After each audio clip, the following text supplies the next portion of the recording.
Hello students, आपका मेरे channel smart study में स्वागत है। स्टूडेंट्स, आज हम डायरेक्टरेट ऑफ एजुकेशन की तरफ से दी जाने वाली वर्कशीट नंबर 1 करेंगे, जो कि क्लास 6 की है और विषय है सोशल साइंस। बेटा, ये वर्कशीट 11 सितंबर 2020 की है। तो आइए शुरू करते हैं आज की वर्कशीट शुरू करने से पहले बेटा प्लीज़ मेरे चैनल को सब्सक्राइब कर दीजिए।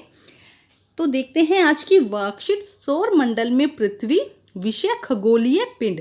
तो बेटा ये वर्कशीट आपकी एनसीईआरटी से ली गई है, सोशल साइंस की बुक से ली गई है, तो आप उसे भी लेकर बैठिए जिससे कि आपको समझ में आसानी से आ जाए। तो आइए देखते हैं। ब्रह्मांड में सूर्य, चंद्रमा, ग्रहों, सितारों और अन्य निकायों को खगोलीय पिंड कहा जाता है। तो ब्रह्मांड में जितने भी पिंड है, जितने भी निकाय हैं, सूर्य, चंद्रमा, ग्रह, सितारे, उन सबको हम क्या कहते हैं? खगोलीय पिंड। तो जैसे यहाँ पे आपको जो भी कुछ दिखाई दे रहा है, चांद, सूर्य, जितने भी तारे दिखाई दे रहे हैं, ये सब क्या है? खगोलीय पिंड। इसका मतलब है कि जो भी ब्रह्मांड में हमें दिखाई देता है, जितने भी निकाय मतलब पिंड हैं, उन्हें हम क्या कहते हैं? चाहे वो सूर्य हो, चंद्रमा हो, ग्रह, कोई भी ग्रह हो, कोई भी सितारा हो, उसे हम खगोलीय पिंड कहते हैं। आइए आगे देखते हैं क्या दिया गया है आपकी वर्कशीट में। बेटा देखिए, कुछ खगोलीय पिंड बहुत बड़े और गर्म होते हैं। हमने यहाँ कहा जितने सब क्या है? खगोलीय पिंड है। तो कुछ खगोलीय पिंड क्या होते हैं? बहुत गर्म होते हैं और क्या होते हैं? बहुत बड़े होते हैं। वे गैसों से बने होते हैं। किससे बने होते हैं? गैसों से बने होते हैं। उनका अपना ताप और प्रकाश होता है। तो उनका क्या होता है? जैसे कि सूर्य है, देखो उसका अपना ताप है और उसके पास खुद का प्रकाश है, जिसका वे बड़ी मात्रा में उत्सर्जन करते हैं। देखो सूर्य की लाइट हमारे पास तक आते हैं ना, तो अगर गर्मी होगी तो वो हीट देगा, दूसरों को भी गर्मी देगा, तो जिसका वो बड़ी मात्रा में उत्सर्जन करते हैं। इन खगोलीय पिंडों को तारे कहा जाता है। सूर्य एक तारा है। समझ में आया बेटा? यहाँ पे देखो क्या कह रहा है कि कुछ खगोलीय पिंड बड़े होते हैं और गर्म होते हैं और क्या होते हैं? गैसों से बने होते हैं। उनका खुद का ताप और प्रकाश होता है और बड़ी मात्रा में क्या करते हैं? उनका उत्सर्जन करते हैं। ऐसे खगोलीय पिंड को तारे कहा जाता है। सूर्य क्या है? एक तारा है। अब देखिए यहाँ पे क्या दिया गया है। कुछ खगोलीय पिंडों का अपना ताप और प्रकाश नहीं होता है। हमने जो पढ़ा था तारा, हमने पढ़ा था ना, तारा क्या था? जिसका खुद का क्या होता है? प्रकाश और ताप होता है। वे तारों की रोशनी से जगमगाते हैं। जैसे कि हमारी पृथ्वी देखो क्या है? सूर्य की रोशनी इस पे पड़ती है तब क्या हो जाता है? रोशनी हो जाती है। अगर सूर्य की रोशनी नहीं होती तो यहाँ पे अंधेरा हो जाता है। ऐसे पिंड को ग्रह कहा जाता है। तो ऐसे पिंड को हम क्या कहते हैं? ग्रह। ग्रह क्या हुए बेटा? जिसका खुद का ताप और प्रकाश नहीं होता है, उसे हम क्या कहते हैं? ग्रह कहते हैं। जिस पृथ्वी पर हम रहते हैं वह भी एक ग्रह है। ठीक है, तो यहाँ पे तारा और ग्रह के बारे में हमें बताया गया है। आगे देखो क्या लिखा गया है। देखिए नेक्स्ट में क्या दिया गया है बेटा। तारों के समूह द्वारा बनाए गए विभिन्न पैटर्न को नक्षत्र मंडल कहा जाता है। देखो यहाँ पे क्या, देखो ये देखो आपको यहाँ पे दिखाई दे रहा है। यहाँ पे क्या देखो, अलग अलग तारे मिलकर एक तरह की क्या कर रहे हैं? एक पैटर्न बना रहे हैं अलग अलग तरह का।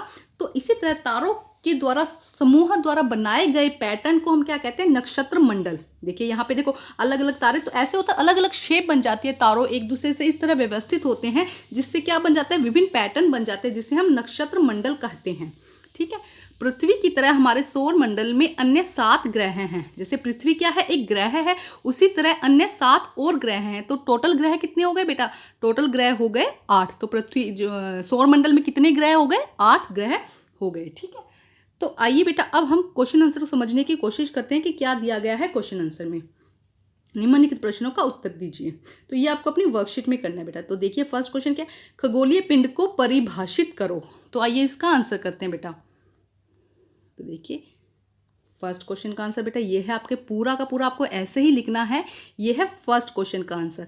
ब्रह्मांड में सूर्य, चंद्रमा, ग्रहों, सितारों और अन्य निकायों को खगोलीय पिंड कहा जाता है।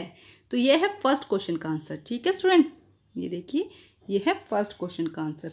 अब हम करते हैं नेक्स्ट क्वेश्चन बेटा। देखिए क्या दिया गया है।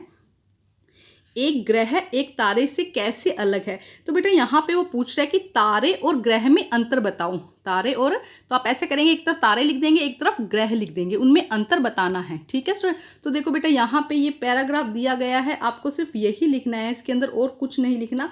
तो ये है बेटा आपका सेकंड क्वेश्चन का आंसर। आपको पूरा का पूरा ऐसे ही लिख देना है, अलग से मैं नहीं करवा रही हूँ क्योंकि इसकी ज़रूरत ही नहीं। सेम ऐसे ही आएगा कि जो कुछ खगोलीय पिंड बड़े और गर्म होते हैं, गैसों के बने होते हैं, उनका खुद का ताप व प्रकाश होता है, बड़ी मात्रा में उत्सर्जन करते हैं। इन खगोलीय पिंडों को हम तारे कहते हैं। सूर्य एक तारा है। और इस तरफ यहाँ पे आप लिख देंगे, यहाँ पे आप लिख देंगे बेटा तारा और यहाँ पे लिख देंगे ग्रह। ठीक है, बस यही लिखना है, इसके अलावा सेम यही आंसर हो जाएगा इसका। ठीक है, उसके बाद देखो क्या हो जाएगा, कुछ खगोलीय पिंडों का अपना ताप प्रकाश नहीं होता, वे तारों की रोशनी से जगमगाते हैं। ऐसे पिंड को हम क्या कहते हैं, ग्रह कहते हैं। जिस पृथ्वी पर हम रहते हैं वह एक ग्रह है। ठीक है, अब आइए नेक्स्ट क्वेश्चन करते हैं बेटा। अलग से नहीं लिखवा रही हूँ बेटा, क्योंकि पूरा का पूरा आंसर वही है। ठीक है, नेक्स्ट देखिए, नक्षत्र मंडल क्या है। नक्षत्र मंडल क्या है, तो बेटा देखो ये रहा पूरा इसका आंसर। ये है आपके थर्ड क्वेश्चन का आंसर। तारों के समूह द्वारा बनाए गए विभिन्न पैटर्न को हम नक्षत्र मंडल कहा जाता है। तारों के द्वारा बनाए गए विभिन्न पैटर्न को नक्षत्र मंडल कहा जाता है। आइए नेक्स्ट क्वेश्चन देखते हैं क्या दिया गया है।